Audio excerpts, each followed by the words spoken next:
Okay, can I do that now? Hold on a second. I'm just going to say a few words to some people.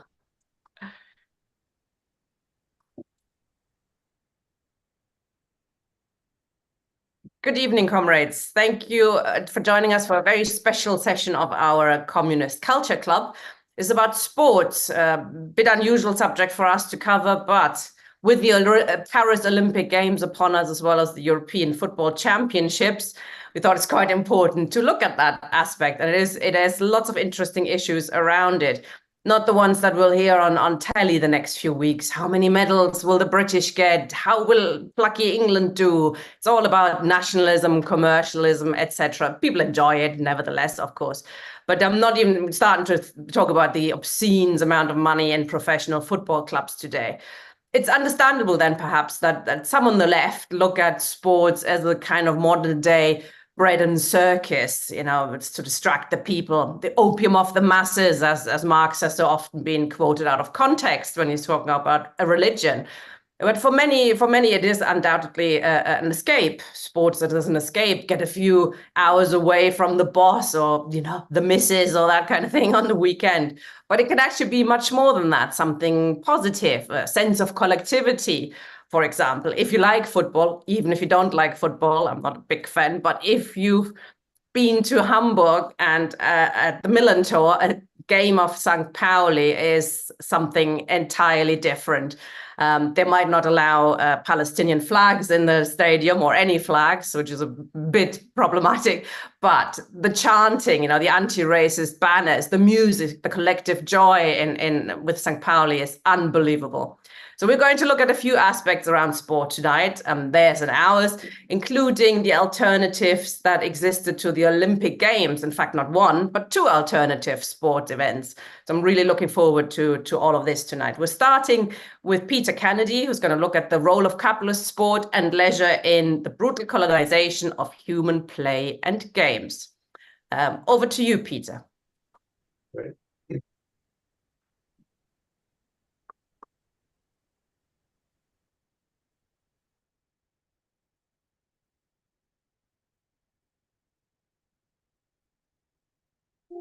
Okay, can everyone see that? Yeah.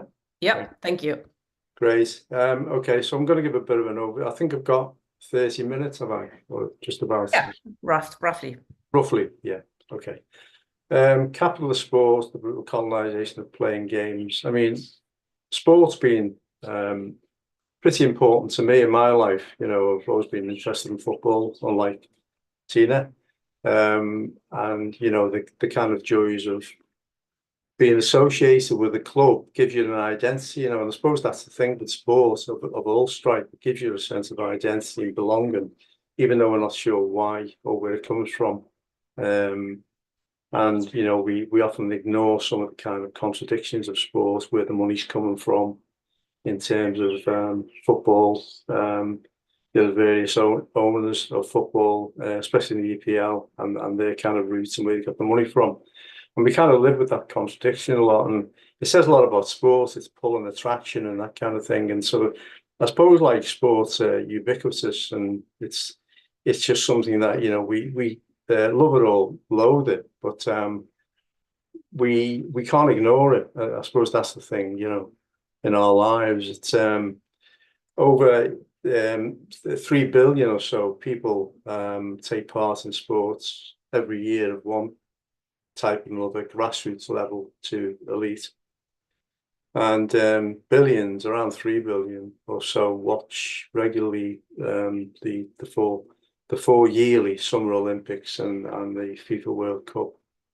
And if you look at the sports merchandise, and even those I mentioned, loads for football or sport, then we tend to, the way fashion is branded these days, we can go around saying I don't like sport, but we're wearing sports shoes, or we wear sports tops or hats, caps and that kind of thing, and as part of daily fashion and the mundane of life. So it's integrated into our culture, and the overall sports merchandise market, as they say, is phenomenal. And it's in 2022, 614 billion was spent on all sorts of paraphernalia in sport, which we either wear for sport or outside of sport. And then there's the fact that, football, the most working class of sports, attracts on average 33 million attendees, not 33 million people, obviously, to grounds across the four English leagues every season.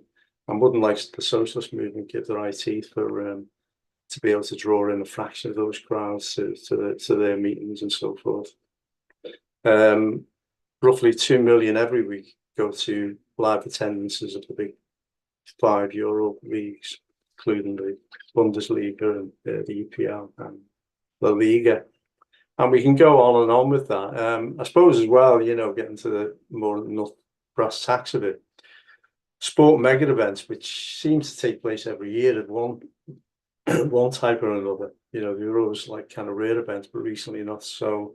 And they act in a way to, as we well know, prize open lucrative deals involving a whole host of corporations in finance, in property, and in construction and transport, as well as the local and national governments.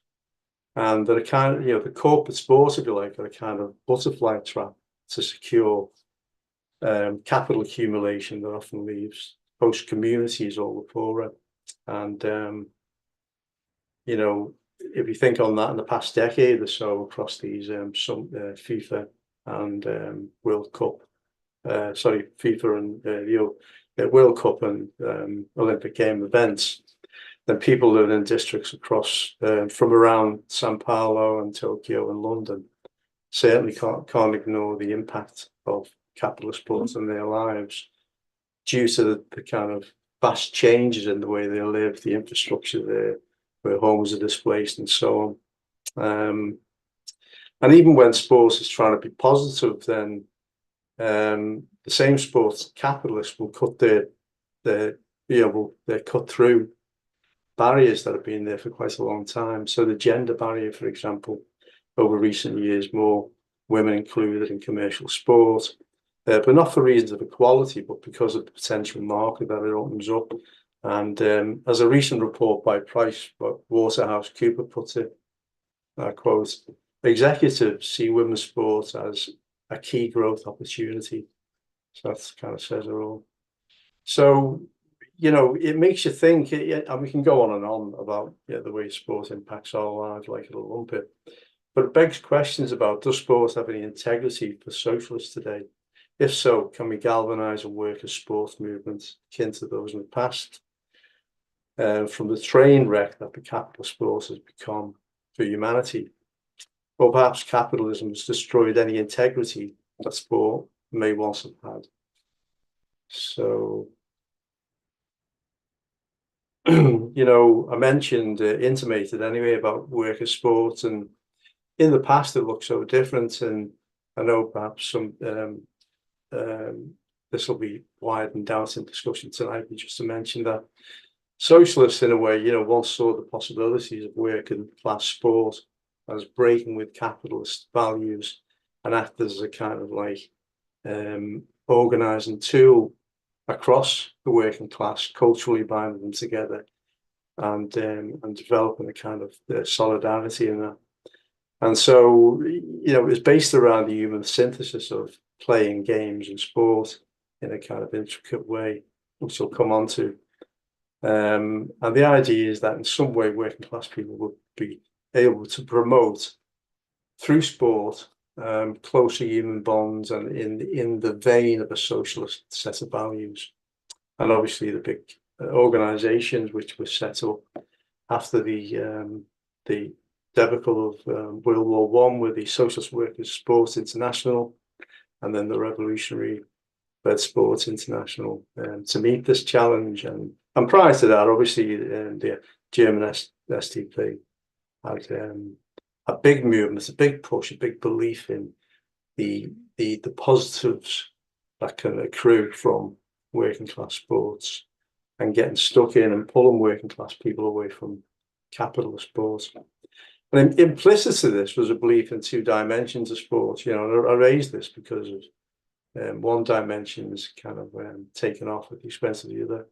And that is the belief in the intrinsic and the extrinsic powers of sport, which Tuchel and Sahin below kind of express an idealized form as follows. The founders of the workers' sports movement believed that sport could be revolutionary. Sport played a paramount role in the struggle against capitalism, nationalism, and militarism, shielded youth from bourgeois values, banded together internationally to create peace and an international solidarity. And I suppose that's speaking to the extrinsic aspects of sport. And they go on, they turn physical culture into a new international language capable of breaking down all barriers, a humanistic alternative to the excesses of bourgeois athletic competition. Not to do away with competition, but, you know, as a kind of humanistic approach, substituting socialist for capitalist values in the process and helping to lay the groundwork for a uniquely working class culture. And I suppose, you know, that speaks to the kind of intrinsic in a way. And socialists believe that,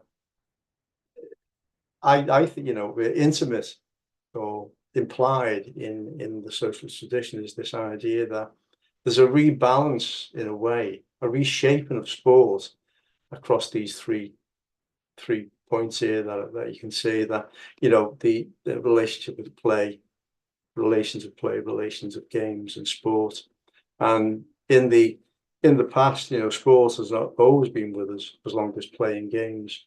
And in a way, we can see that each of them are specific relations, and, you know, it's a minefield trying to define these separately. But I suppose one big crucial point to me is that the idea that, you know, the social formation, society within which these three interplay together will decide which, you know, how they mix together, how they blend together. And it's my guess is that a worker sport would come from, in some ways, suppressing the commercialized nature that's inherent to sport and bringing it into governance of play and game relations. And I think that's imparted in a way and sort of manifest in the way the Socialist Workers' Sports International and Red Sports International both develop sport in a kind of more broader way as festivals, including people in more all-round sports and less in terms of like reaching certain standards and so forth, making it more play-like, more games-like. And play, as we know in history, is fundamental to human nature. It's spontaneous.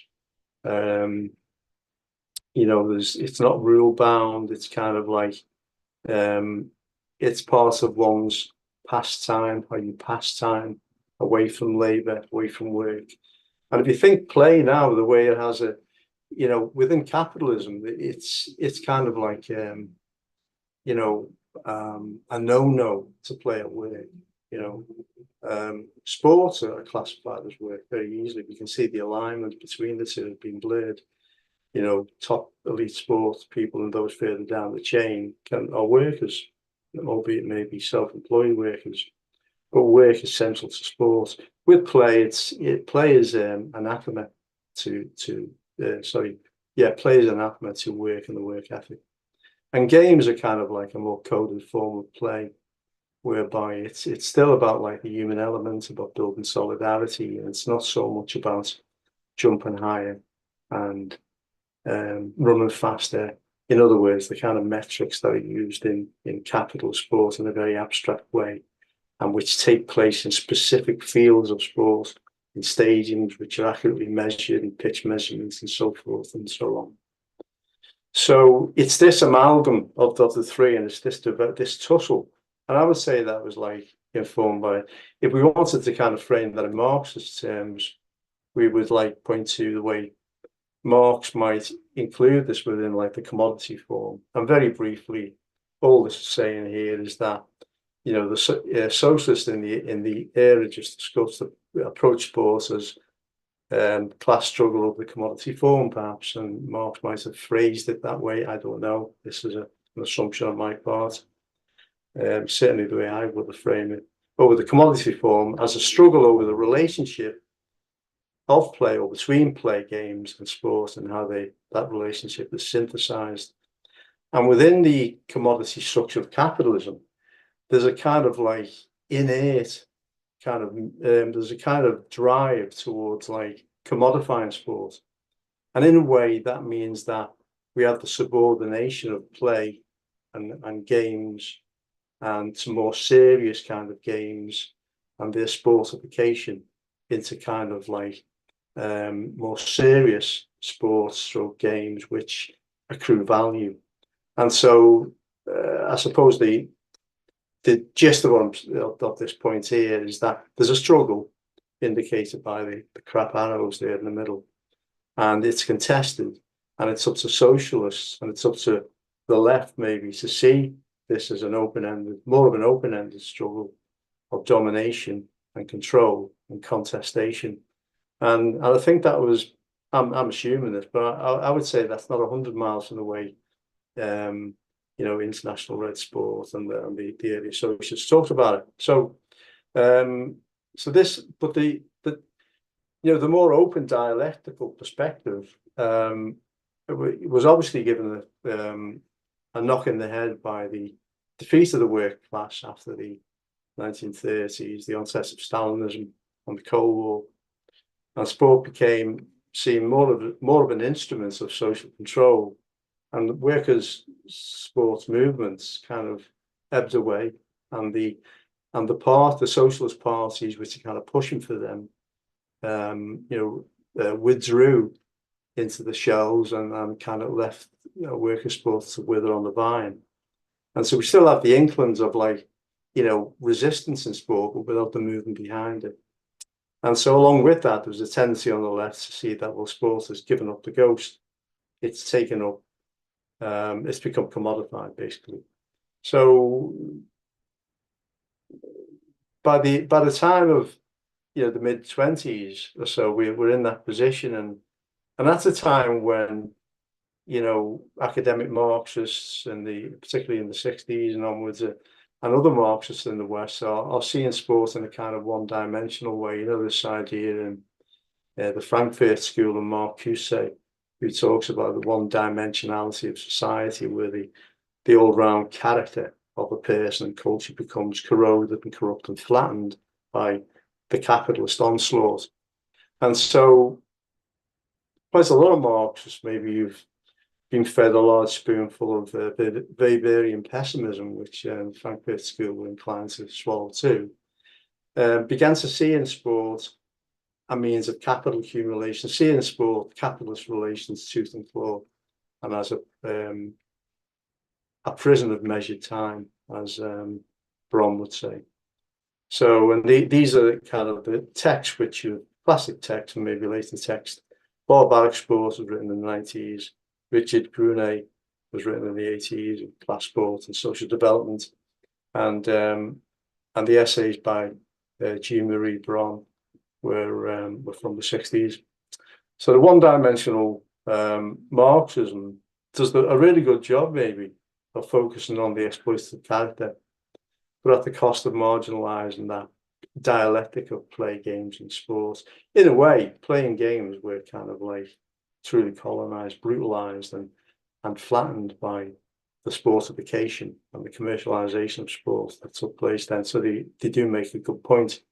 I just want to go over there, some of the consequences of what they would say. In other words, taking that position that sport was a dead duck, then in terms of like any kind of resistance there, then has some consequences in practice. And you'll find, like in Brom's work, for example, this like the use of the model of production relations, capitalist relations, and athletes become alienate the labour power to owners of production, of sport, and then the sports owners employ coaches and sports scientists, which become line managers, which extract performances from athletes by whatever means. And the finished commodity, i.e. the game or the contest, is consumed by what seem to be docile fans and so on. Stadiums become factories, and sport is integrated with the working class into capitalism, with all the negative consequences. Now, that, in a way, what I'm trying to say now is that they have a point in a way, because it's like when you argue in a kind of like laser-like focused way, well, you bring light to certain exploitative trends, even though you may like squeeze out any ideas about it being a point of resistance anymore. And I suppose that in a way that produced some interesting ideas about sport the way it is today, which kind of fit in with your common sense view as well. And so, if you like, the idea now is that sports has become corporate sports has been become global, and it's controlled and owned, if you like, by what are global empires, and they're obviously in need of a systematic supply of athletes. So the global sports empires, which kind of consist of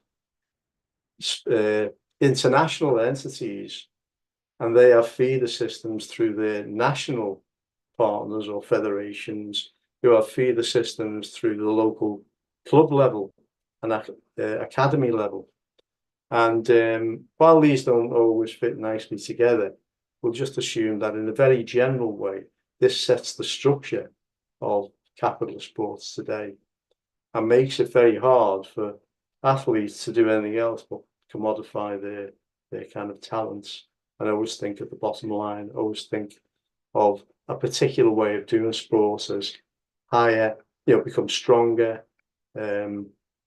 lift more weights, run faster around the track, jump higher and so forth, and these kind of demands on you. So it produces a global athlete feeder system, and you have from the bottom to the top, from school sports through local sports, through national sports, regional and elite sports. I've arrowed with elite and the regional, and then the national kind of infrastructure of that. And the impact that it has is that it creates an athletic feeder system which processes a hierarchy of talent shaped by the performance principle. And so, in keeping in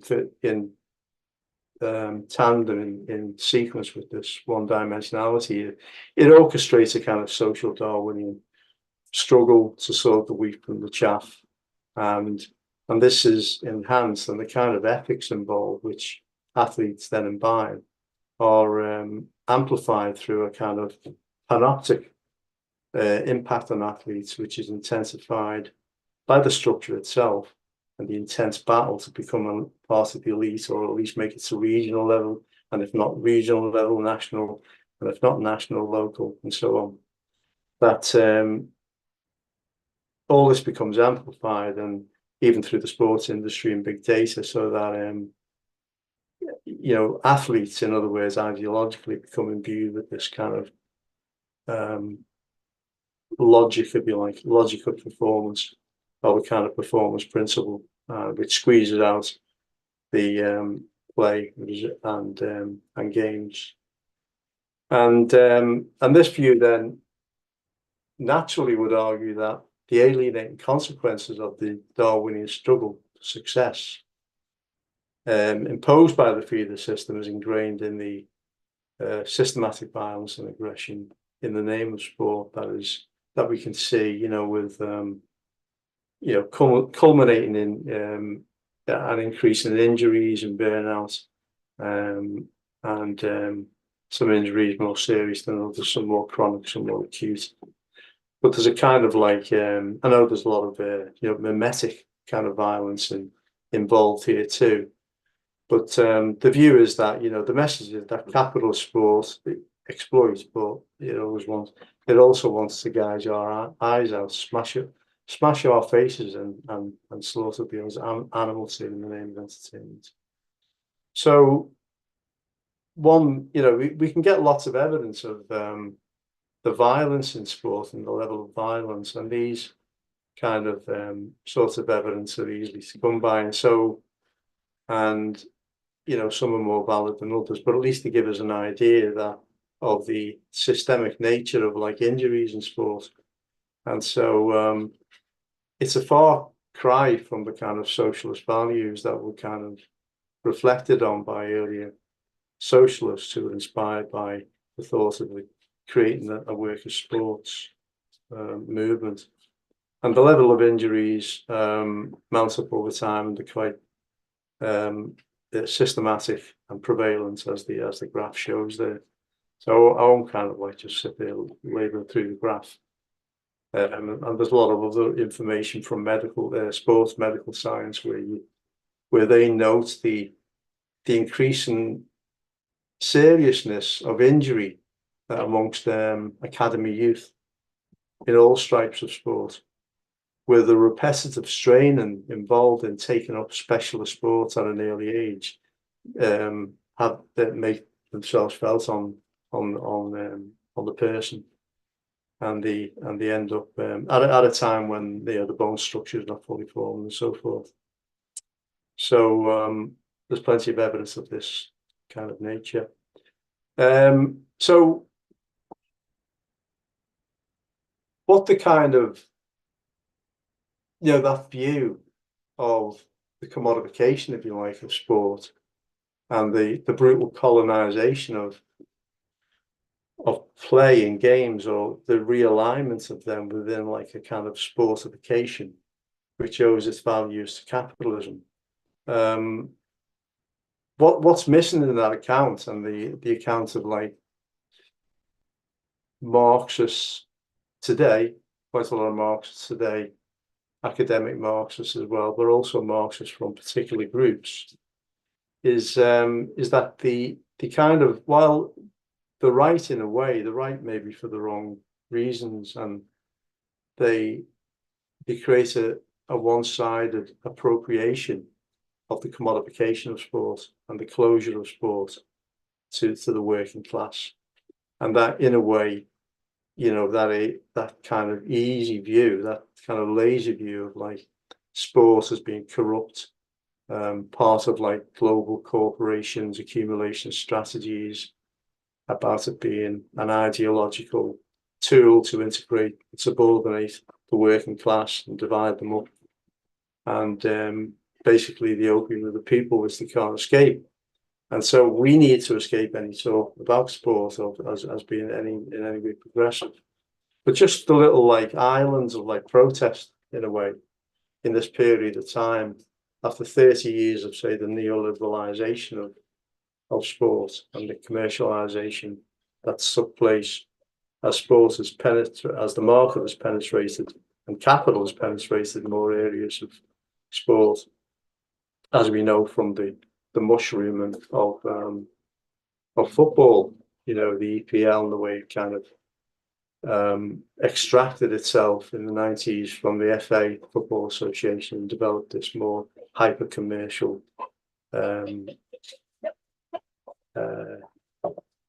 existence.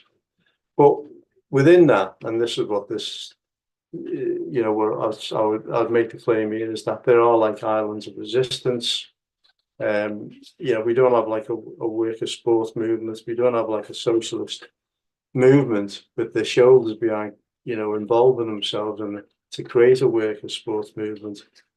But I suppose these intimations of resistance are evidence that it's always there as a potential, and sport can never ever extinguish its kind of dialectic between play, games, and sport.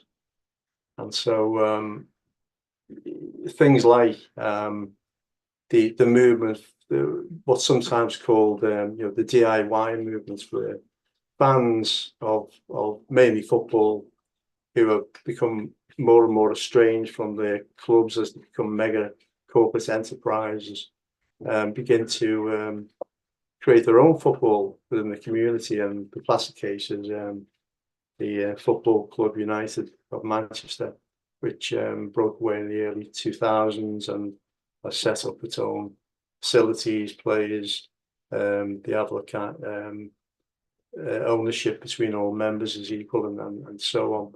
And so they're trying to inculcate that humane spirit back into sport again that's been missing, and to counteract the one-dimensionality of sport.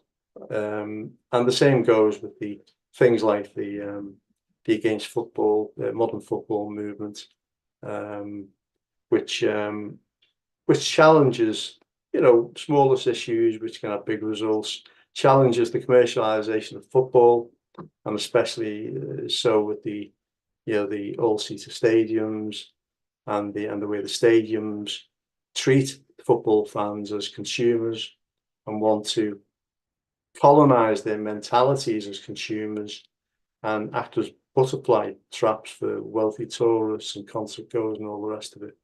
And so sport eventually becomes a sport attainment industry rather than something that is local to the fans. And so this is a wider movement across Europe. And then the other examples like the Green Brigade of Celtic, this altar group, which protests about wider political issues, as mentioned there, and is not afraid to express solidarity for the Palestinian movement and Gaza at this time. The image on the right there demonstrates that, and many other fans involved were threatened with having the season ticket withheld and being barred from the club because of that. And the last little one there on the right hand side above is Republica International, and they're like a nice organisation from Leeds, set up in the 90s by a mixture of socialists and anarchists, and they, with the intention of playing socialist football with socialist values, where it isn't about winning for winning's sake and prize money and being top of the league, but it is about competition, but it's competition to produce like good performances, and it's about the quality of the performance, they say, over and above the quantitative aspects of success that you would see on the field of play in the EPL. And they play football across the world. They engage with left-wing movements and counter movements and so forth. So, if you have like an hour to talk about this, you can probably drill into it a bit more. But the idea is that, the socialists and Marxists need to sit back and how they reflect on sport as sport become colonized by capitalism. Is there a way out for sports? Can it be a form of resistance for socialist politics and all the rest of it? And I suppose that is the answer to that would be, for me, again, to go back where we started with Marx. Okay, so I'm not going to do that. I'm going to end there because it's back to where I started before. And for me, as a Marxist, I would say that the answer is always to look beyond the kind of one-dimensionality of corporate sport, to see that because athletes are human beings and the people involved in sport are human beings, then you can never ever leave out those essential innate human aspirations for play and games, and that will always find its way out into sport, no matter how commercial it is. And I suppose we can always think of examples of that in corporate sports, so I'll leave it there, and then we can. Thank you very much, Peter. That was great. Thank you for that first introduction for tonight's sessions. One Marxist, well, there's actually two Marxists coming up who don't have that point of view that you discussed, but it is prevalent on the left. There are for sure certain organizations around who view sports with a certain sort of suspicion. We're going to look first now at the Workers' Olympics and social democratic sports clubs, and we have with us Ben Lewis, who's a historian and author, and has written on the Social Democratic Party of Germany of the 1920s and before. So welcome, Ben. Can you hear me okay? Yes, we can hear you. Okay, Hi. great. Can I just share my screen? Oh, no, I can't. No, you Okay. can. I had to quickly. Sorry. I'll switch it back on again. There you go. There we go. So this is yeah, thank you for the introduction, Tina. I should also say that I'm a running coach. So one of the things that I see this kind of many of the great alienating effects that Peter so eloquently sketched out there on my day-to-day work as well.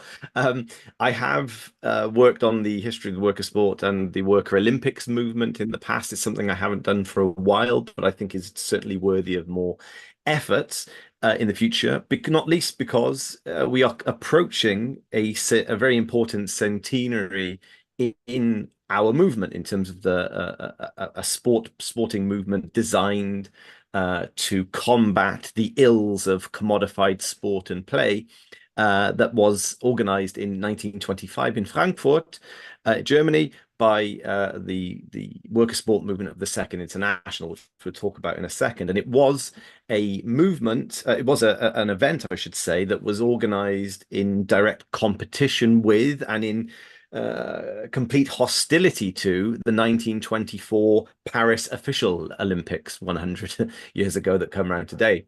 I wanted to start by kind of setting the scene for the worker sport movement. It has its origins in, as Peter said, actually, in the late 19th century, when you had things such as workers' educational associations, cooperatives, trade unions, and of course, the political parties. And this worker sport movement was always tied to significant mass political parties. That's worth mentioning.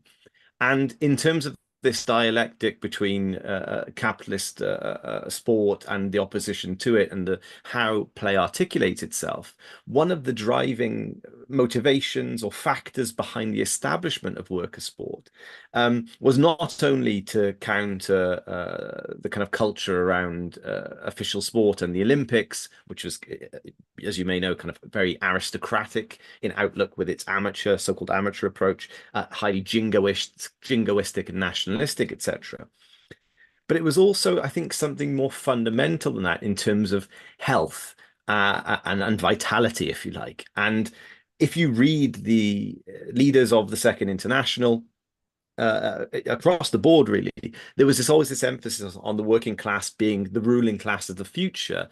And insofar as it was that class, had to kind of learn and become strong enough, in a sense, to take over the ruling of society, and therefore counter the incursions of the logic of capital and profit kind of in all spheres of life and society. One key element of which we're talking about today is, of course, worker sport.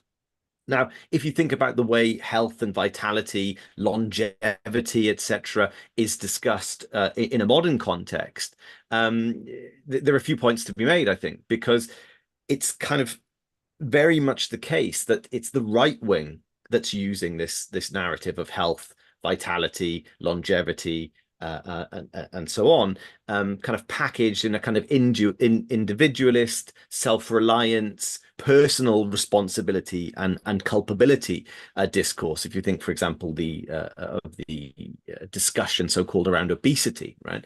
And instead of looking as what the worker sport movement did, as kind of the social norms and factors that underline our lives today, and our lack of movement, our sedentary lifestyles, terrible and expensive food, etc., that feed into our lives quite directly. And we know now from, again, this is the kind of running nerd speaking, but we know now about the metrics of, say, VO2 max, muscle mass, bone composition, etc., in terms of living a long and healthy life, where we're still able to kind of go to the toilet by ourselves as we get older, etc., etc. But as I say, that science, if you like, has been kind of jumped upon by the right to as Peter was saying, to kind of capitalize it, to targetize it, etc. And as I say, worker sport had a completely different emphasis on health and development of the class as such in all spheres of life. Peter mentioned the various responses of the left. I won't go into that now, given time. But I think if we want a good understanding or a good starting point for worker sport, we have to understand that not only was it this thing about health and class development in that sense, but also about liberation. So Fritz Wildung, who was one of the pioneers behind German worker sport, where it was, of course, the biggest, said that sport in the interest of the working class means that sport liberates, he says, sport that liberates the worker. Now, in terms of the ideas behind it and this movement itself, it probably was news to even many of you here that we do have this centenary next year. It's the centenary of 1925, because as with the workers' movement generally, this particular episode of our movement, one which I think for all our criticism we can look back on with a certain sense of pride, has been subject to persecution, to banning, repression, and is in a sense been forgotten as a key kind of battleground in the struggle over the future of society.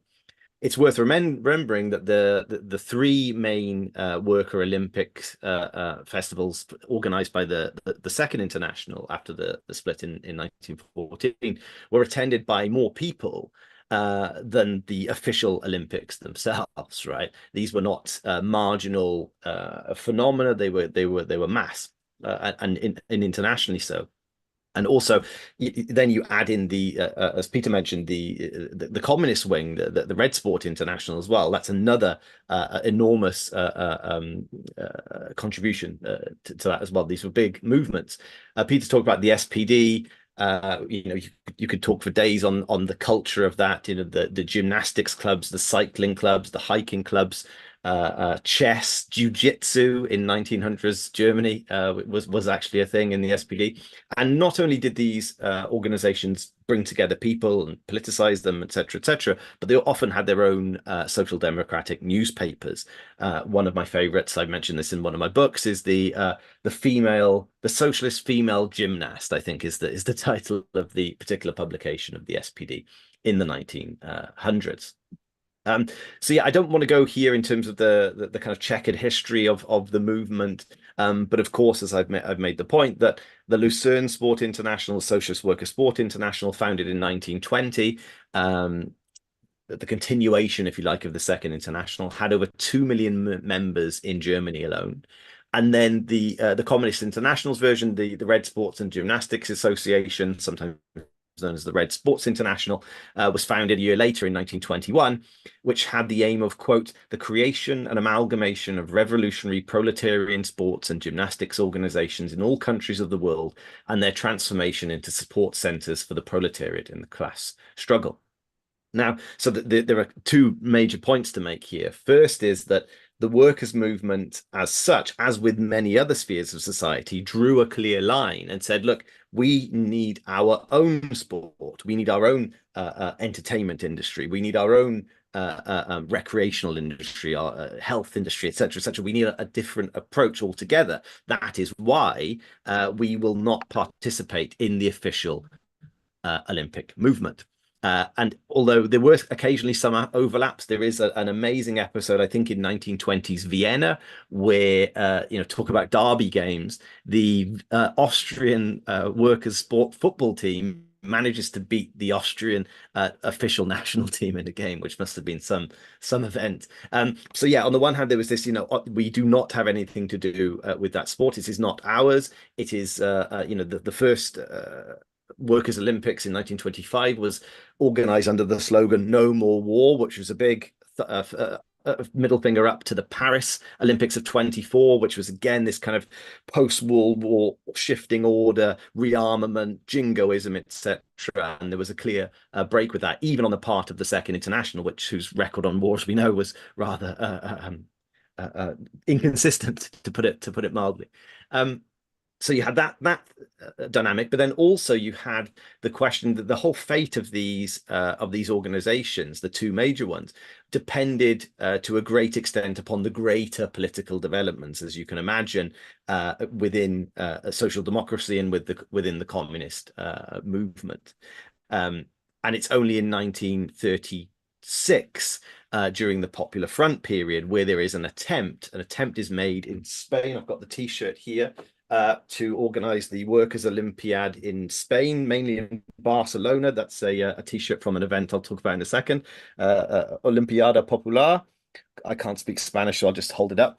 And what happens there, though, is that in 36, literally pretty much on the day with the Workers' Olympiad is to take place, the Popular Olympics, as it was known in Spanish, people coming from all over the world, Franco's troops march into Barcelona. And then we effectively see the outbreak of the Civil War. And that was the kind of death bell for the worker sport movement. It carried on in its own way in certain forms afterwards, but essentially, to cut a very long story very short, both in the Eastern Bloc and in social democracy in the West, after World War II, there is this kind of handing over the baton, if you like to use a sporting metaphor, back to the official Olympic Games, and it becomes, Cold War-ified about, the Russians versus the Americans and the Chinese now, etc., etc. So there's this kind of shift away from that in the context of so-called peaceful coexistence, but also the post-World War II social democratic consensus. And like I say, even though for all my criticisms of the Second International after World War One, it's really that some of the materials that they produce for these, you can see this is a official guide for the second one in Vienna in 1931. And you read some of the materials, it's crazy. It says here that this is in the official guide. It says, for sure, competition easily awakens animal instincts, but only if the spirit of humanity is absent. Nationalists know no humanity. We all have the same enemy, capitalism. And in all of these events, including, by the way, the Spartakiads, as they were called on the east in the Soviet bloc, there was an emphasis on mass involvement. So this kind of false distinction barrier between the participant and the observer is kind of torn apart, which isn't to say, by the way, that some of the records, the times and all the rest of it weren't impressive. I mean, as I say, as somebody who studies these things, looking at some of the performances, they were truly impressive. And you say you even had a situation where the Austrian workers football team beat the Austrian team. I think that is all I will say for now. There are many criticisms to be raised that I won't go into now in this time. But clearly, mass worker sport was a product of mass political parties on an international scale, and I think that's the kind of elephant in the room here, if you like, if we want to be serious about it. But I think the legacy itself should be remembered. Insofar as, again, a class that spends its free time in front of the TV or Instagram or whatever as kind of isolated, passive consumers of the activity of others, does not make for a political thinking class, and it reinforces many of the issues that we see today in terms of social isolation and loneliness, and general, poor metabolic and cardiovascular health. We also have to say as well. So that's why I think the emphasis on rounded development, self-improvement in worker sport, the strengthening of the class as a thinking, acting class is one that's integral to the revolutionary project of human self-emancipation, and is, as such, is worth remembering almost 100 years on. Thank you. Brilliant. Thank you very much, Ben. Fantastic overview. Definitely next year, 100 years, I hope we can do some more around that to reclaim our history. Really important. In Frankfurt. Sorry, say again? In Frankfurt. Frankfurt, well, or here in Sheffield and London, etc. But excellent. And before we take any comments from the floor, we thought we'd take all introductions first, and then we can have a discussion with the audience. Thank you, Ben. Our next speaker is John Reid. Also very pleased to welcome you. Hi, John. He's written, amongst other things, the book Reclaim the Game, and I will put a link in the chat, focusing on football and what the alternative could be there. So welcome, comrade. Yeah, good evening, comrades. Just to go about my history, really, I've been involved in the socialist and trade union movement for over 50 years now. I'm retired now, but I still do casework for the RMT trade union. I'm secretary of the Queen's Park Rangers Loyal Supporters Association, which was formed in 1987. It's the oldest independent supporters association in England and Wales, and that was formed out of our struggle against the proposed merger of Fulham and Queen's Park Rangers. I was also involved a year later in campaign against ID cards, which a mass movement by fans around the country did defeat Thatcher's plans to bring in identity cards at football. And at the outset of the Premier League, in 1992, which the team I support, QPR, sadly were involved in that breakaway league. I wrote the first edition of Reclaim the Game to warn about how this would lead to a massive divide in football. And sadly, that has come true. Now, Reclaim the Game deals with big business and football, but it also takes up anti-racism, it takes up women's football, and it puts a transitional program forward of how football should be run, and then a full socialist program of how football would be run in a socialist and hopefully eventually a communist society, how sports and football would be run. It also deals with the history of football. I think it's interesting when the Euros coming up. I come from an Irish background, so sadly Ireland won't be competing in the Euros. But I enjoy all sport. Will enjoy the Olympics, the Euros, cricket, etc. All of those particular industries, which they are now, are money making industries. And I think that it's important to state with football. I make the point in the editions of Reclaim the Game. Various forms of football have existed throughout the world for hundreds of years, if not thousands of years. I think it can date back to China a couple of thousand years ago. Now, obviously, the formulated, structured game developed in England and Scotland and then quickly transferred around the world. I won't go into the long history of football, but it did start off as a scrap between two villages, folk football, and it was often used as a political demonstrations against land enclosures, etc. Now, moving on a few hundreds of years, we now have a situation where football is now an industry. It reflects the corporate neoliberal societies that we live in, where the rich get richer and the poor struggle or go to the wall. The same is true about football. Now, football, money has always been a factor in football. Small business people actually ran it, even though many of the clubs were formed by workers. They had a socialistic outlook. Arsenal were formed by munition workers at the Woolwich Munition Factory in South London, and they wanted to be a socialistic sports club, but that was taken over by small businessmen. The same with Manchester United. They started off by railwaymen who formed a football club.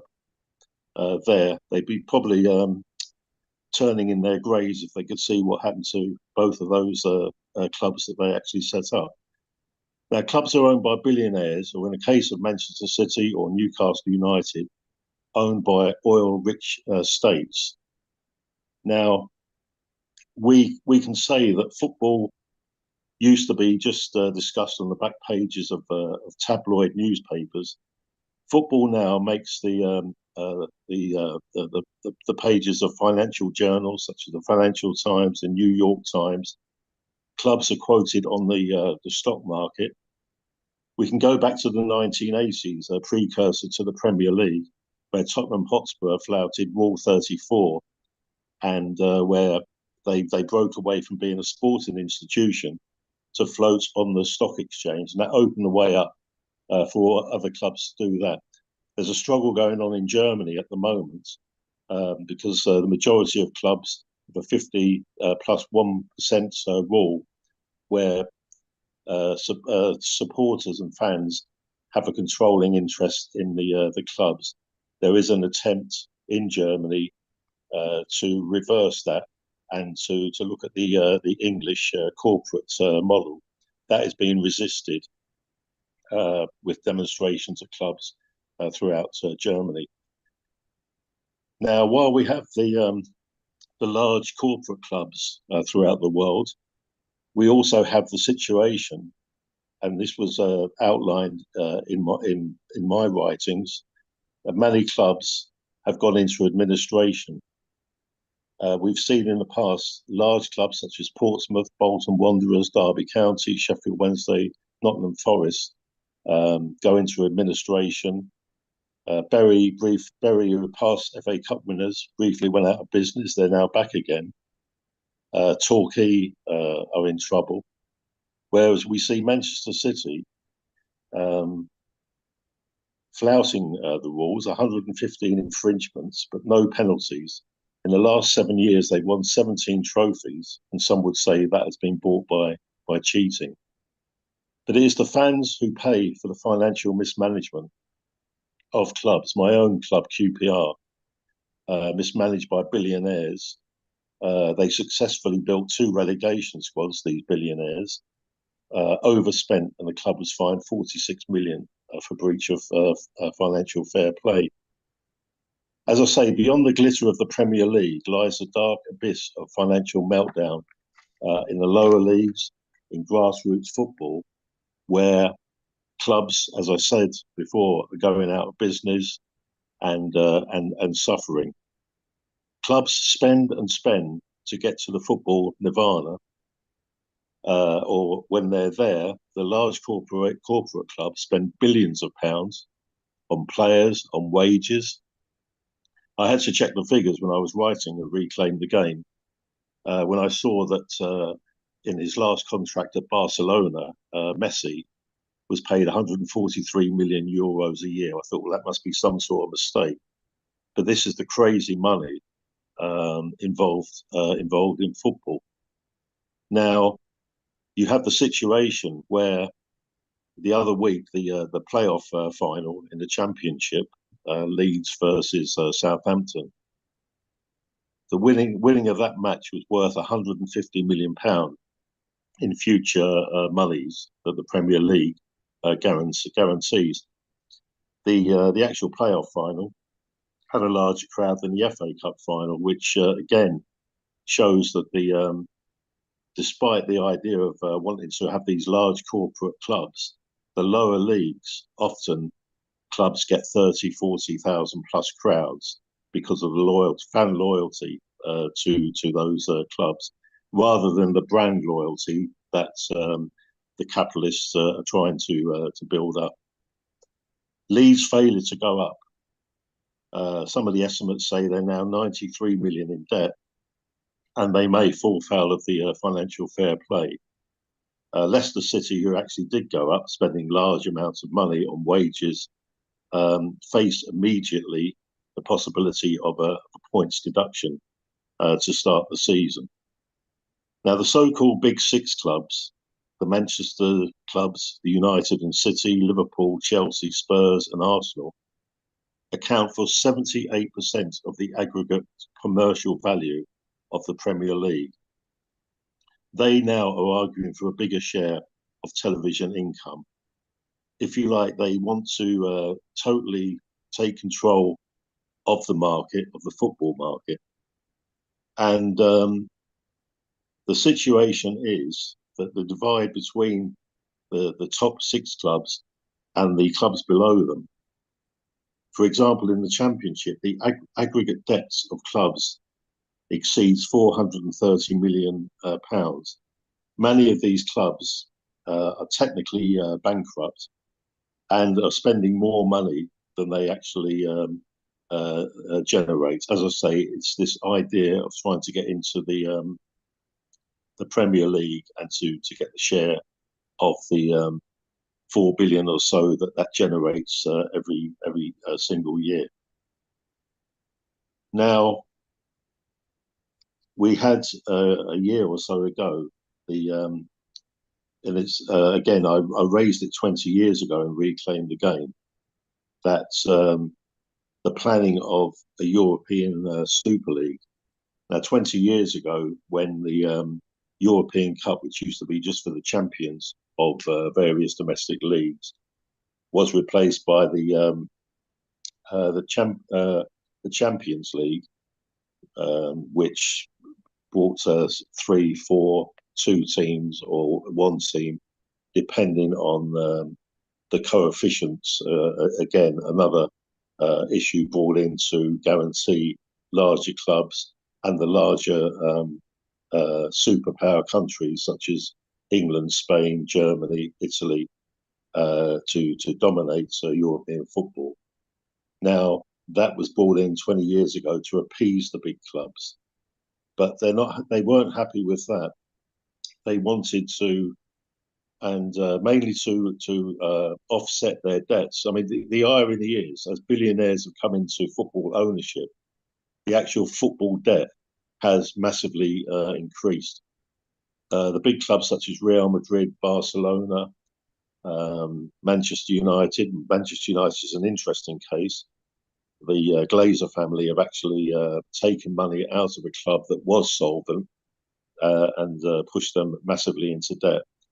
But these clubs, particularly in Spain, as I say, in Germany, there was a bit of reticence. The German clubs didn't, although they were in talks, they didn't come out and declare for a Super League because of the opposition in Germany. But Real Madrid, Barcelona were envious of the, as are the other leagues, of the amount of money the Premier League generates. Now, this Super League was going to be backed by financial giants JP Morgan to the tune of £3 to £4 billion. And this league of 20 or so teams would have been based on the financial generation of these corporations, the brand name of these corporations, rather than the performances on the fields. And there may well have been a very limited relegation from those leagues. Now, these particular teams try to push that forward, and again, it's to accumulate the wealth into the hands of less and less clubs to set up a European league, and then possibly add into that by bringing in clubs from South America, North America, elsewhere, if you like, to build a world league to really accumulate the wealth, the football wealth, into a few hands. The richest 20 clubs in Europe have a combined wealth of 9 billion euros plus. Now, the big 6 English clubs want their cake and eat it too. The Premier League is beamed into 600 million homes in 202 countries. It generates 4 billion plus per year. Now, the mass movement of fans put a stop to the plans of a European Super League. Now, even though at the time it was mooted, clubs were in lockdown and there was no attendances, thousands of fans turned up at Chelsea, at Manchester United, Arsenal and Tottenham to show their disgust at the greed of these club owners, and to show solidarity with the larger football family that they did not want to leave behind. One banner outside of Stamford Bridge read, "We demand the right to attend matches on a cold, rainy night in Stoke." I'm sure most of the billionaire owners wouldn't even know where Stoke was. By the way, they probably don't even know where Stamford Bridge is either. Now, the huge groundswell of opposition shocked the owners, as did the response of ex-players such as Neville, Milner and Carragher. Now, they may be millionaires, but they come from working class backgrounds, and they respect the working class traditions of football. Now, facing a huge fans revolt and even a possible player strike, which was put forward, as was the banning of these clubs, the big 6 backed off. But they will come back for a Super League in the future, or some modified Champions League format. In England, they will come back for Game 39, which again was put forward a number of years ago, of playing an extra fixture away from England, of playing in New York, Sydney, Kolkata, etc., at a time suitable for the worldwide television viewing. I think in Spain, games already are played out of Spain, or there was an attempt to do that. Now, the Tory government was forced, after this mass opposition, to oppose the Super League, not because they got any love for football, or not that they don't agree with neoliberalism.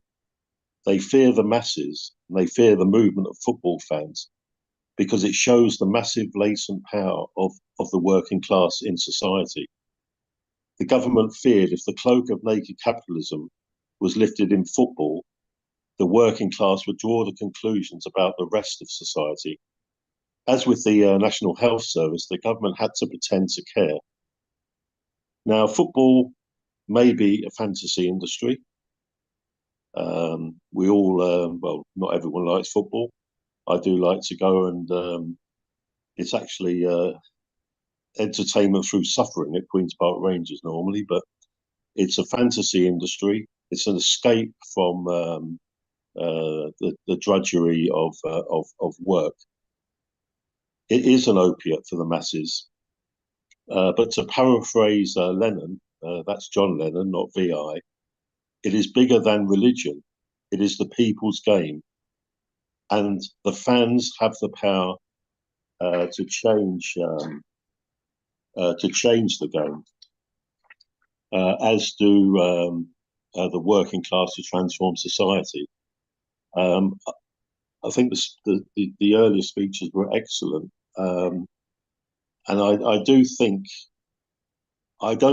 there will be breakaways from clubs. I think the people will try to transform their own clubs. I mean, we had the AFC movement when QPR weren't playing. I watched AFC Wimbledon on their way up through the league. That was a separate situation where the attempt to destroy Wimbledon from their own community was resisted. Now, there's also been a fan-led review of football. We would welcome any attempts to democratise as a transition, democratise football, the German model of 50+1% ownership. But again, we've got to look at, even though that exists at a club like Bayern Munich, they are still a large corporate football club. And as are the majority of German clubs. As I say, there's a struggle in Germany at the moment to try to move away from this model. That is being resisted, and hopefully that will be defeated. The attempt to move to the English model. At Real Madrid and Barcelona, fans elect the president of the club, but the proviso is you have to be a millionaire to stand and win as president for those clubs. I'll go on to other issues in football as well, which I find worrying. The football industry is the only industry where clubs can sign children, can exploit children. They sign children as young as 8. They bring them from from all around the country, but also they bring the talent from the European leagues, bring talent from Africa and South America, which denudes these continents of their talent, a form of colonial exploitation. And when I say children are bought and sold, at my own club, Raheem Sterling, who'd been at QPR from the age of 8 or 9, was sold to Liverpool for £1 million as a 14-year-old. And, I don't think I have to go into to great detail of why we should oppose that sort of exploitation. But for every Raheem Sterling, there are the hundreds and thousands of young children that go through the system, the football system, and are rejected and thrown on the scrap heap. The effect that has on their future employment, their mental health, etc. By the way, again, it was covered up for years of also the sexual abuse that went on against children in the football industry. as it is being covered up in women's football as well, because they don't want anything to tarnish the image of this corporate money making enterprise. Now, 97% of former elite academy players do not make the grade in football. 70% do not receive a professional deal. Many at 18, after 10 years at a club, as I say, are thrown on the scrap heap. If we move on to women's football, again, that's a massive game, particularly in the USA. Women's football is more popular than the men's football, and worldwide now, women's football is drawing crowds of at the highest level, crowds that were as good as, and sometimes I think for the European Championship, the women's final actually beat the record of any of the men's final. Now, the problem with the game, again, it reflects the game now is being dominated by, again, the top six corporate clubs. Doncaster Belles, which were an elite club in women's football, were forced away. They didn't fit into this corporate money making model. The history of women's football as well reflects society. During the First World War, women's football was drawing crowds of 50,000 plus, and when they suppressed it to again, if you like, part of the patriarchal system of where women worked in the factories during the war, were forced back out of the factories after the war. The same happened in football. Women were playing football at a very high level, drawing record crowds, and for almost 50 years, women's football was suppressed and banned in this country. Now, as I say, it is becoming popular. I agree with the first speaker as well. It's becoming popular because people see you can make lots of bucks out of the game. So that's one of the reasons now, if you like, the big corporate clubs throughout Europe are putting money into women's football and developing it. By the way, I think we should. It's a difficult one, really, because I would actually reduce the pay of footballers, but we'll come on to that when I talk about football under a socialist society. But women the pay should reflect the money they're generating in the game. The billions that the football industry makes could also subsidise ticket prices. Again, I was involved in the 20 is Plenty campaign. The maximum to attend a football match should be £20 for a ticket. In my book, I make the point out that going to a football match used to be around the same price as going to a cinema. It's way above that now. We've seen recently the Premier League clubs have upped their prices for the coming season. It's reflected in how young people are being forced out of the live watching of game, even the televised game, because you have to pay for large subscriptions from satellite companies. The average age of a Chelsea season ticket holder now is 56 years old. And that's the situation now.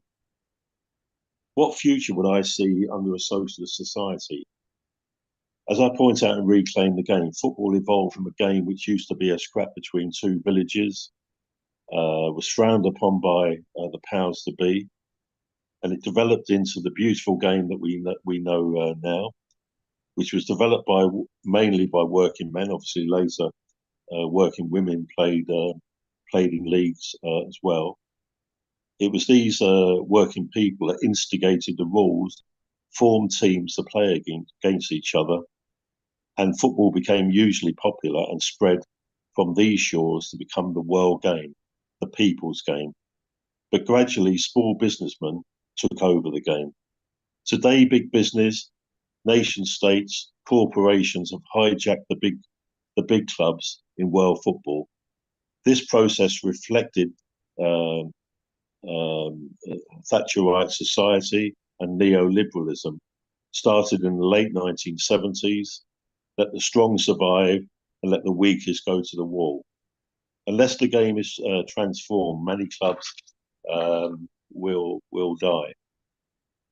The game can only survive by us reclaiming the game. The development of football was and is linked with the development of capitalism and the profit system. The fight to democratize football is linked with getting rid of big business. It's getting rid of this parasitic capitalists who are bleeding the game dry and bleeding fans dry as well. The ownership by billionaires has added to football debt. It hasn't solved any of the problems. As I said earlier, the worst example is the Glazers, who have taken hundreds of millions of pounds out of the game. We need to drive these parasites out. If big business did not control and run football, how would it be run? A socialist society would guarantee and protect the existence of all clubs. Clubs are an integral part of working class communities. Clubs would be community run and non-profit making. Supporters would not just be involved by turning up to watch. There would be a proper club structure where people would enroll to the club of their choice for a nominal fee. It would be a sports club, so you could have not just football, other sports could be played as well. It would be part of the community.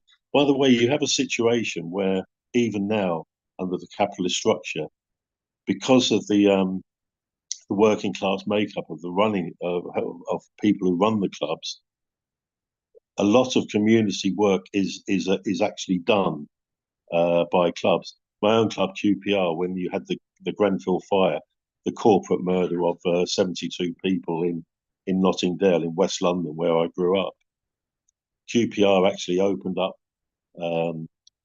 and got involved in providing food, providing clothing, providing help for the local community. So that embryo exists amongst football clubs. I say that this community-run football would involve all fans. Some, as they get older, just watch like me, but they would be able to play in leagues based on ability. As I say, people of all ages, men, women, able-bodied, disabled, will be able to play for their club. Now, club members through elected committees would be involved in the day-to-day running of clubs.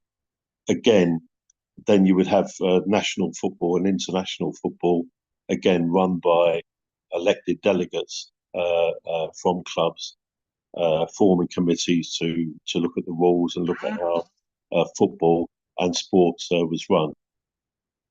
In a socialist society, players and staff would receive good wages, but wages would be democratically decided and would be tied to the average wage of a skilled worker, with differentials based on the level played at. We must link our fights against big business in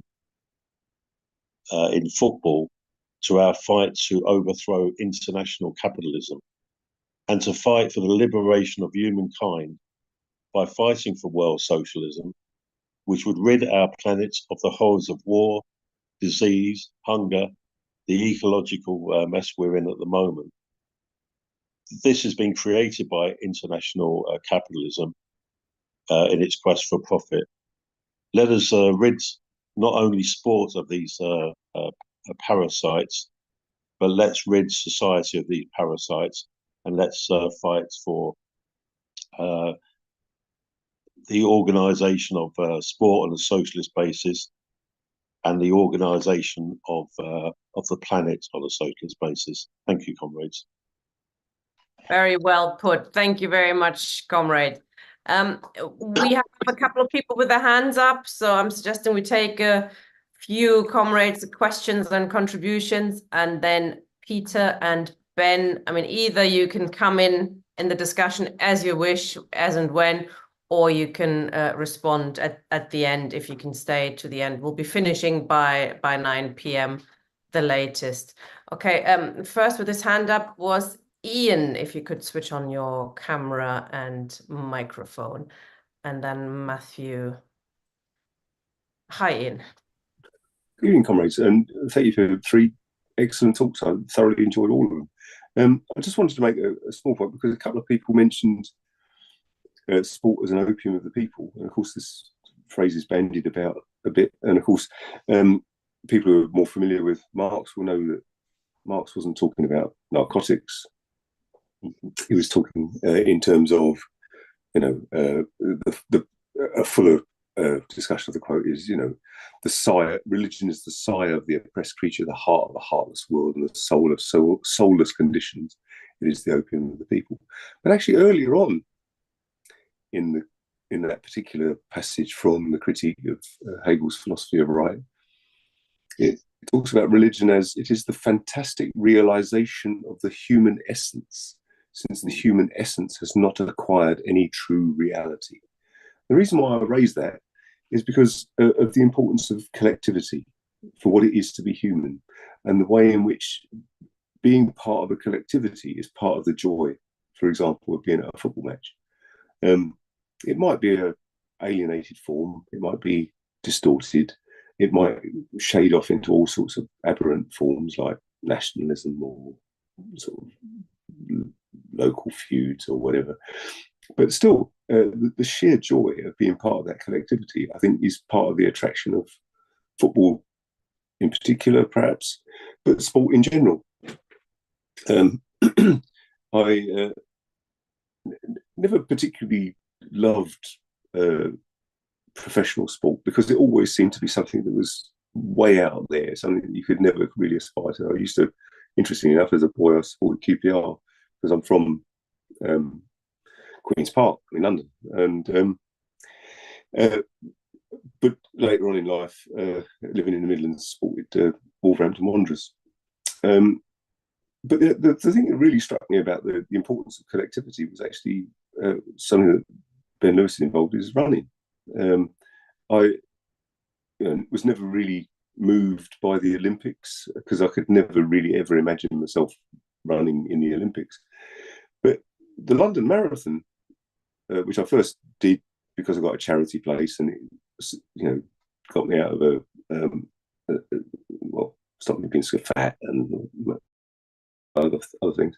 But the sheer joy of being among tens of thousands of people all engaged in a simple act of enjoying what it is to be human was a really striking feature of it. And the other aspect of collectivity, which always struck me as important, particularly in the 1970s, growing up as I did in London, when there were regular fights between football fans, fighting each other, but also fighting the police. And of course, then that wasn't lost on the state either. And so the move towards, for example, all-seater stadia, ridiculous ticket prices, which was partly a consequence of it. I mean, the idea of football being it was a good, cheap afternoon's entertainment at one time. Not only that, but you could go and have a few beers, take even the horrible weak beer that they sell at football matches and take it onto the terraces, and you can't do that anymore. And anyway, it was just that whole joy of collectivity which was part of it, and I think it's part of what it is to be human, and it's why it explains why sport continues to be and will always be an integral part of what it is, not only to be human, but part of the very human essence, even if it's in a sort of somewhat alienated form. That was all I really wanted to observe. Thank you.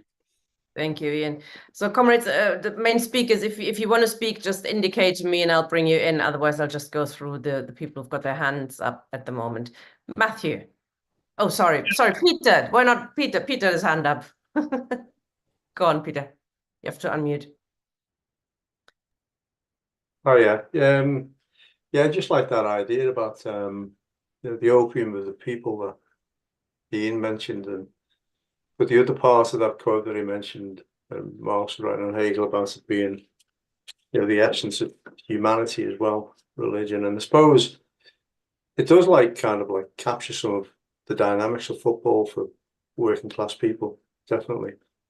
And it's like the thing. What I always thought of as well as you said that was the way owners, and they may be big mega books, global owners, with fancy names and not live in the country, but they all say the custodians of this great local traditional club, and the fans really own it.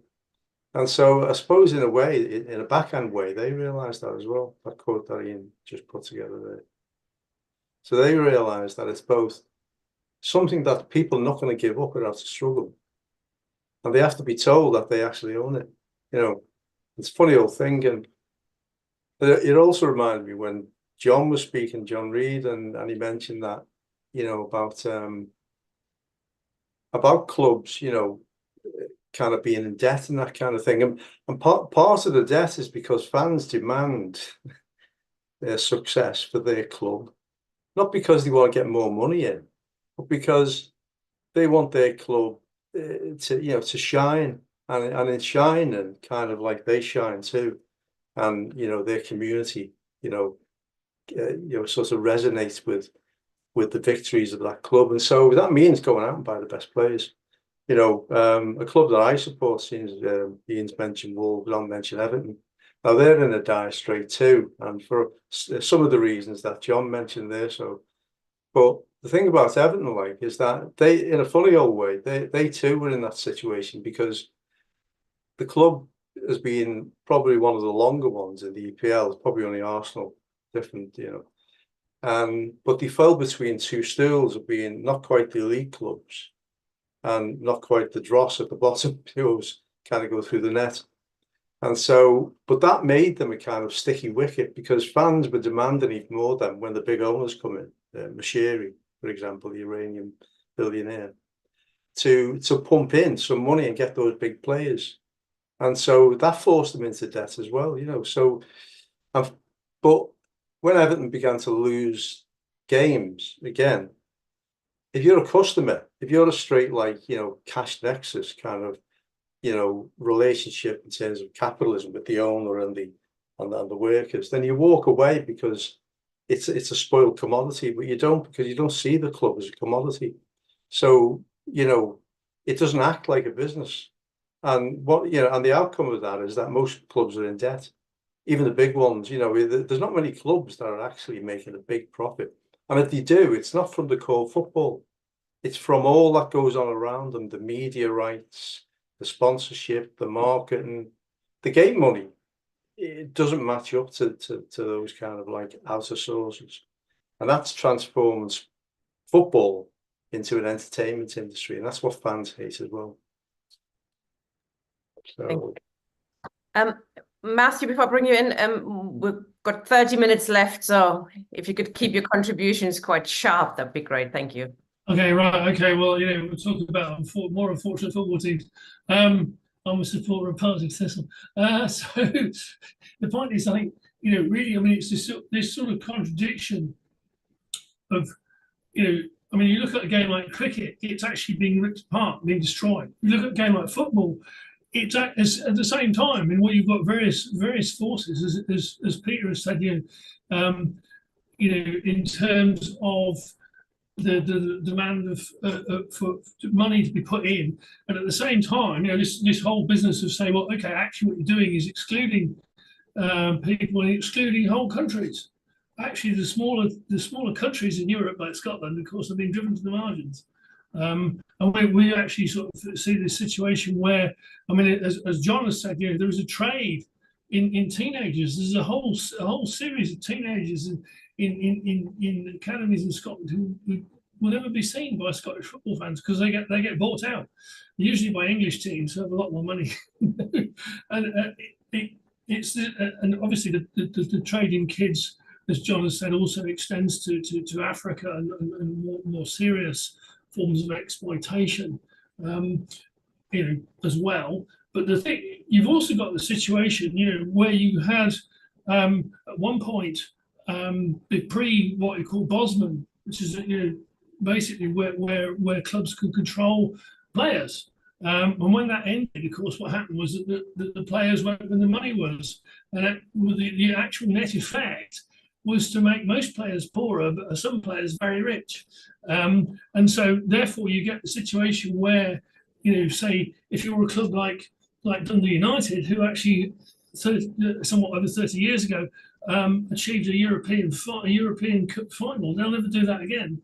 Aberdeen won, Aberdeen won 2 European trophies. They'll never do that again. So, and as I say, you could go through Europe, countries like Austria or Portugal or the Netherlands are just being pushed to the margins, and in fact, all of European football has been concentrated in about 4 or 5 countries. At the same time, what you're seeing, of course, is a situation where clubs are basically being sustained by their fans. I mean, most clubs now, it doesn't add up.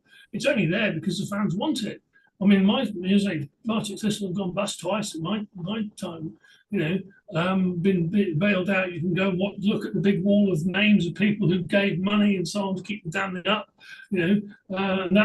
That's happened twice, and that shows you the degree of the importance of it. It's not to do with business. It's to do with people's interest and their passion for the thing itself.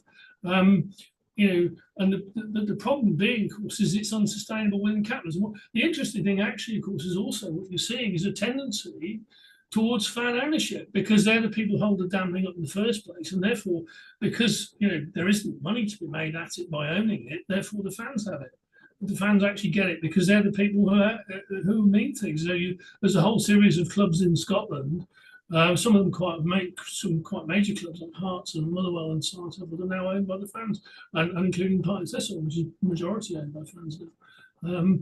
Principally because that's the only possibility. The question is really what politically that then means in terms of the function of, as you say, is it democratic? Is it democratic? What politics are expressed? And the rest of it. Obviously, you take the likes of Celtic, which is actually owned by people who take money out of the club. Then the main thing they've got is to try and suppress the likes of the Green Brigade. Them and UEFA together, basically say, well, we don't actually want these people. They've tried to drive the Green Brigade out of the stadium. As I say, the Green Brigade also, of course, takes the football so seriously they established a team in the West Bank, in Palestine. So to be serious about their politics. So there is that whole thing in those terms. The contradiction between capitalism and football and community. But the question is, whether you've actually got a political instrument which can draw out the lessons from that. Thanks. Thanks, Matthew. Mark. Hiya. For those of you who don't know, I myself have written around 20 football books, the vast majority of which are about clubs and players prior to World War I, and I would be acknowledged as a football historian. I've worked for the Professional Footballers Association, putting up plaques for them of legends of the game. Firstly, sport. I mean, sport is an escape. There's no question about that, whether you're doing it at an amateur level or at a professional level. It also keeps you fit, and that shouldn't be forgotten. And it's worth talking to any young people, in my view, as a youth worker myself, that sport is essential to life, because it does keep you fit and it does keep you healthy. And anybody who has an attitude that they're going to do sport throughout their lives will end up fitter and probably healthier and happier than anybody else who doesn't do that. That's my experiences, and that's what I believe. And that'll be the case under capitalism or not under capitalism. I thought, John Rice, I thought the talk was excellent. I must say I strongly disagree with him that the working class set up the rules. However, first football club was Hope Football Club in Edinburgh, 1824 to 1841. and that certainly wasn't working class. And they set up the rules by moving away from actually picking up the ball. I ain't got a lot of time, so I want to go very quickly through the football and the opposition by football fans and people in general around football, which I think has been positive. The other thing what I would say is, in terms of mob football, if anybody wants to see what England was like in the 15th, 16th, 17th or 18th centuries, and I would say this before anybody dies, they should go at the Ashbourne, Shrove Tuesday and Ash Wednesday football. There's simply nothing like it. The numbers of people that take part, but it gives you an example of what the English countryside was like. I think it's essential that all socialists go and attend and actually have a look at it, or anybody in all sorts of really good day out. A couple of things. Obviously, it was the place that smashed up the organised football matches, mob football, when the place that came in 1829. Dead quickly. Obviously, people will have heard about how obviously there was a pace on Christmas Day, and people came out of the trenches and kicked the ball between the Germans and obviously the British. This was seen as a great revolt by the people in charge of the military, and had to be put down. Football for working class lads like myself, generations. The hope and ambition was that it would get you out of a factory. I started working in a factory obviously as a kid, worked there quite a long time before going to college, but that was the hope and the ambition. So in spite of the fact, yes, there's terrible pain if you don't make it, the fact was anybody would give that up gladly, to give up a factory work to actually become a professional footballer.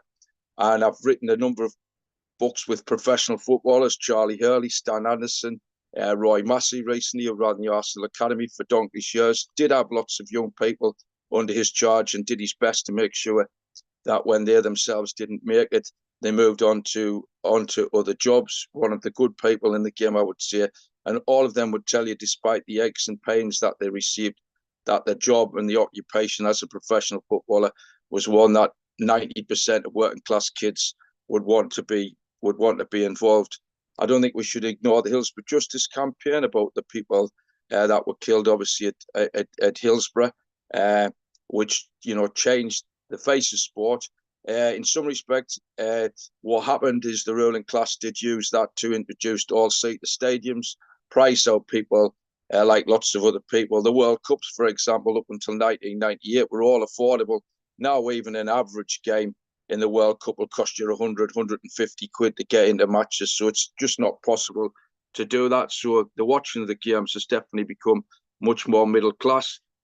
I'd also say, however, as a supporter of the only football club that was ever set up by a labour movement organisation, which is Sunderland Football Club, which was formed by the Teachers Association in 1880, which I'm particularly proud about, that the getting into games, if you can afford a season ticket for kids under 16, certainly at Sunderland and at other places, exceptionally cheap. My son's now gone 16, so his price of his season ticket will go up to £110. That's for 23 games. That's for a fiver. His season ticket until this season was £26. So if he wants to go to see Sunderland play on a regular basis, which he does and has done since he was about 4 years of age, it costs about £1.50 to get in. I don't think you can find a sport which is actually cheaper than that. Non-league football, until he's 16, on average, he gets in for £1 or £2. So there's been seasons where he's gone to games of 60-odd games and paid less. Certainly the away games are more expensive. So there is that possibility. I think obviously we'll all record the 1968 Olympics with the two black athletes doing the black power things. The PFA, of course, was set up because footballers were being dreadfully exploited. That's it. I can think of other things which I'm quite proud of. In 84, for example, those of us who fought the police, certainly at Easington, were nearly all Sunderland lads who went to away games, and we did do our best.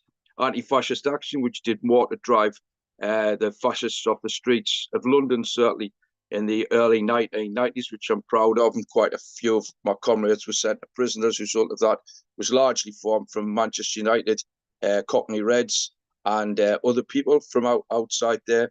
And we had a fierce gang, which the fascists actually feared, which I think was what we should always aim for politically. We should always try and make them fear the left. If we can't knock the fascists off the streets, then we're not going to be able to knock the ruling class off the streets.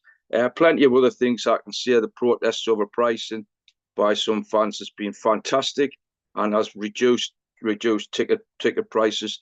The other thing I want to briefly say is, as an anti-racist, even from the age of 12 or 13, it was the arrival of black players in football clubs which actually changed the attitude of many football fans. It was much easier afterwards to say you can't engage in racist abuse because we've got a black player. That might be simplistic, but these answers sometimes are simplistic. I'll shut up now. Thanks for your time.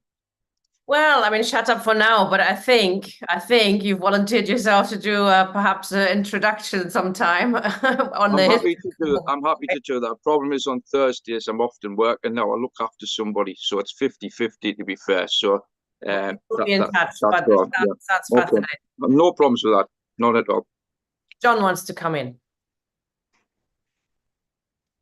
Sorry, you're muted, comrade. You have to unmute. Yeah, sorry, that was really interesting, Mark. And just to say, the issues you've raised are all covered in Reclaim the Game. We have a similar history. I mean, I think I bought your book 20 years ago, the first one. Yeah. But I think that raising the issues of racism in the book, but also the involved in the action and activity. On the history of football, there's always that argument whether the middle class form football in the public schools, but I think there was always the element of the masses being involved. It was suppressed, as you say, the political game. I'm not disputing that, John. Obviously, that's something I've really researched massively. Yeah. You know what I mean? Yeah. No. What I would say is football. I make the point in the book that the Southern-based game was a very individualistic game, and the professional game brought from Scotland to the north of England. It reflected of that community, that solidarity in the workplace was reflected in the passing game, in that particular game in football. Well, we could discuss that. To be honest, John, I'm just finishing up a book on John Goodall, who was the Englishman, the greatest Englishman of his generation, and he was obviously a Scots player. He was actually Scottish in essence. So I'm literally just finishing that book off. So I've just been, tangling with it. Yeah, I'm happy to say. But also, I think, Mark, maybe one stage. I mean, a good friend of mine, Stan Bowles, and I remember visiting him with Terry Hurlock, and Terry Hurlock's. None of these players have any money or any backing. But the sad cases of dementia now really need. Again, the football industry is doing nothing to support these legends who built the the fan loyalty over decades. But I'm struggling with working with a lad who's an alcoholic on his autobiography, and that. Anyway, we better not dominate this discussion, Mark. Let other people. We'll get back to it. I think during the European Championship, it would be a good timing, perhaps, to revisit the issue. So a fascinating discussion, but we'll have to finish up a little soon. Marianne. I mean, I'm a great lover of football, cricket. I mean, when I was young, I used to. My school was right by the Oval Cricket Ground, and many a time I'd be watching the cricket rather than be in school. But I'm pleased to find out about John, and that I'm going to get that book and read it, because for me, as a Manchester United supporter, I've hated it since the Glazers took over, and what they've done to the club. But I think what we have to think about is how we're going to win back football for the working class by us taking over control of it and democratizing it as well, because I think that's really, really important. I mean, what the Premier League with the FA Cup recently, when they're trying to stop replays, which for a lot of the smaller clubs can be a lifeline, and there's campaigns against that. But also, I mean, the thing about hating football, there's a campaign now because of the amount of dementia to stop heading in the game of football. And for school children now, they're not supposed to head the ball to give some protection. But I think we have to start fighting back to get control over our sports. And I mean, I do go to some women's football games, and luckily it's reasonably cheap. I mean, before Manchester United had a women's team, I used to go to Birmingham City women's team. And you're right, a lot of the clubs that were for the foremost in the women's football, like Doncaster Bells, they were kicked out when the WSL was set up. And who decides that, and on what basis? You know, this should be something that the people that support the game can have some control over it, like the working class. You know, it is mainly a working class game, but it's been priced out of a lot of working class people who can't afford to pay that. And it's a lot of money. I mean, luckily in the women's matches, they don't charge very much at the moment. You know, you can go for a game for under a tenner well, that might be because I'm an old age pensioner, but it's a lot cheaper than the men's game. And I think we need to get more control over our sports. You know, I love watching the Olympics. I love watching sports, but unfortunately, politics are coming into it in a bad way. And as I say, we have to fight. And we have to fight to democratise sport and to take control over it. We shouldn't let these multinationals and these big corporations steal our games and stop the participation and pricing working class people out of sport. Absolutely. Thank you, Marion. Anthony, then Paul, and then we're gonna. I think we have to look at. Can you hear me? Yeah, we can hear you. I think what we have to look at is the Marxist contradictions of capitalism, because it's the centralization of capital and the concentration of capital in fewer hands. They're making less profit. That's why Trotsky talked about fictitious capital, because they can't find the profitable outlets and all these kind of contradictions. But I'd like to know what Ben did about the SPD after the First World War, because that could have been the impact of the Russian Revolution and also to control the working class base. But I'm very confident with what Peter was saying about can we build up an alternative movement to the capitalists and sports. I'm optimistic because we're heading now for a big financial crisis. That's what they've had this election on. I think they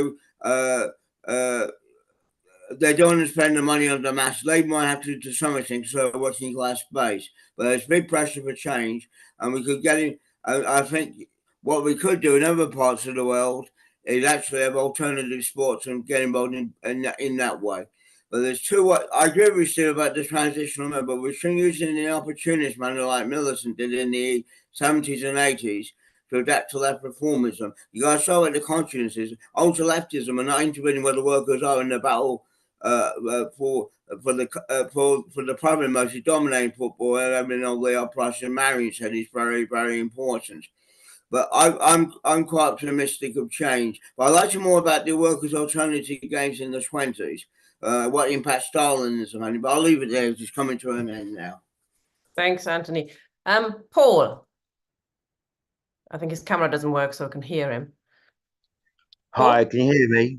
Yeah, we can hear you. Yeah, I just wondered, there were 3 great talks, got loads from all of them. I just wonder if the panelists can talk a bit about what they think about some of the kind of left-wing fan culture, and that seems to be a growing trend at kind of non-league level and beyond, you know, and European wide and everything, and also a bit about what people think about the culture within left-wing organizations themselves, because like from my experience, there's a lot of meeting in pubs, drinking and stuff, and I've got nothing against all that, but like, you know, there's lots of young people come into the left, and they should they be guided into that kind of culture? Is that healthy, and are there alternatives, you know, and should parties and groups have more of a healthy lifestyle type of I don't know, culture, or try to foster that. And from what Ben was saying, that does seem to be, there's a historical legacy of that in the workers' movement. But anyway, it was great meeting. Thank you. Okay, we've got 10 minutes to go, and I think Ben hasn't come back yet, so I suggest you go first to sum up, and then John and Peter. But yes, I agree. 3 very interesting introductions and very good discussion as well. Ben.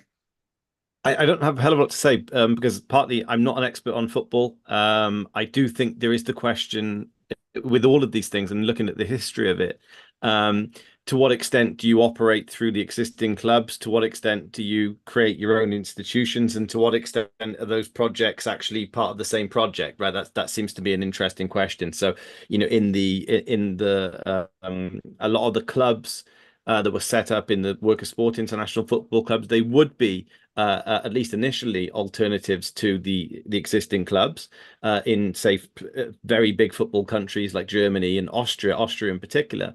But to me, I say it's not an either or, but I do think we have to look to our own strength in the first instance. But I say that as somebody who's not, I say, not particularly massively into football in the same way as I am athletics or something. 2 questions, though, directly to that were directed towards me.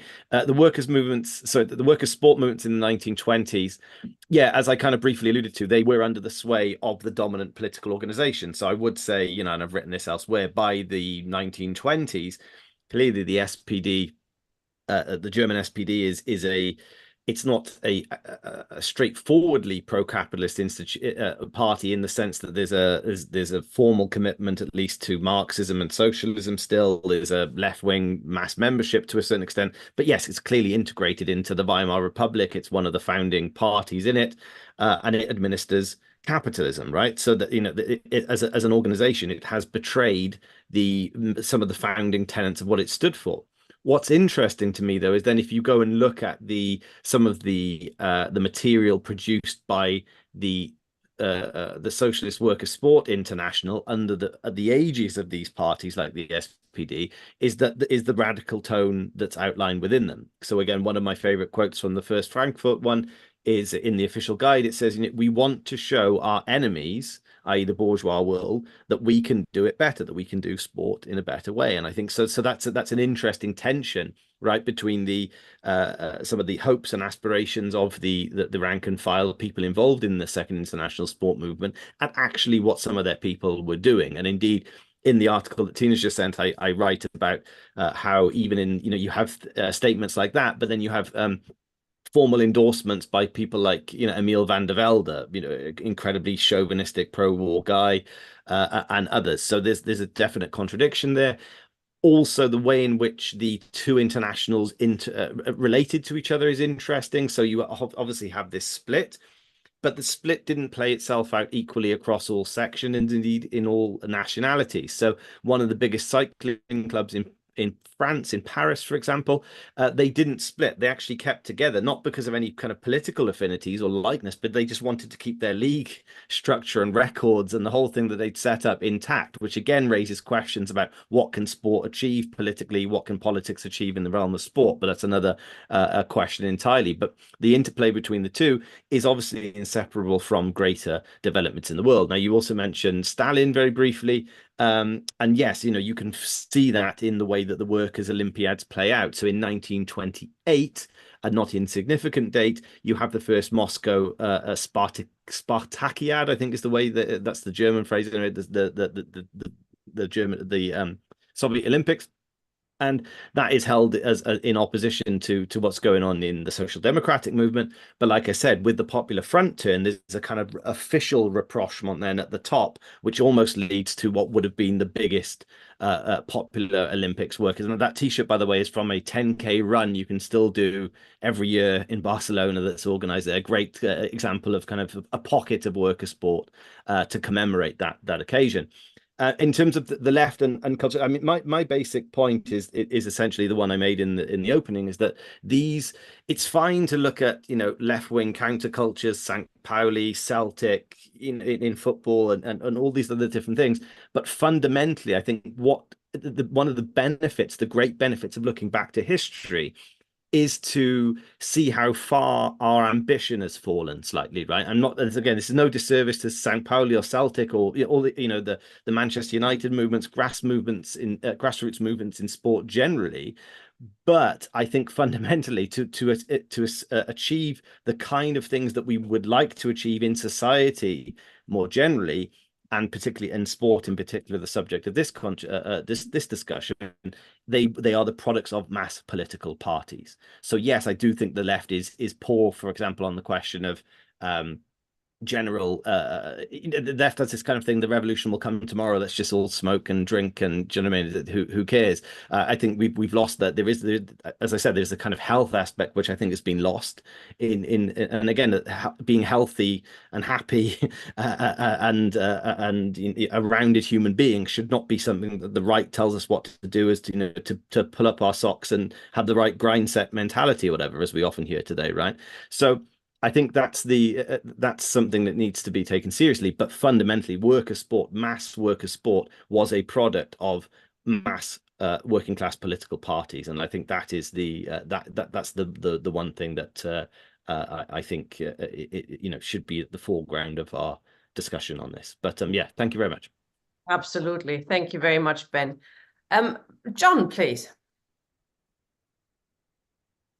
Hello, can you hear me? Yes, we can. Good. Right. Yeah, I'll just raise a few points. I think it's been a really excellent evening. The interesting thing is my team, QPR, are still technically, I think, in the top 10 richest clubs if you look at the owners. I took part in a fascinating film, The 4-Year Plan, when QPR were taken over by the members of the Grand Prix circuit. And I mean, I did say there, after saying they're trying to, they don't understand how football's run. The football is a working class sport. But also, these owners came onto the pitch at QPR and said within 3 years, we'll be playing European football. And the whole crowd laughed at them, which, again, I think put it in perspective that they don't really understand. You don't attend teams like QPR expecting to win things.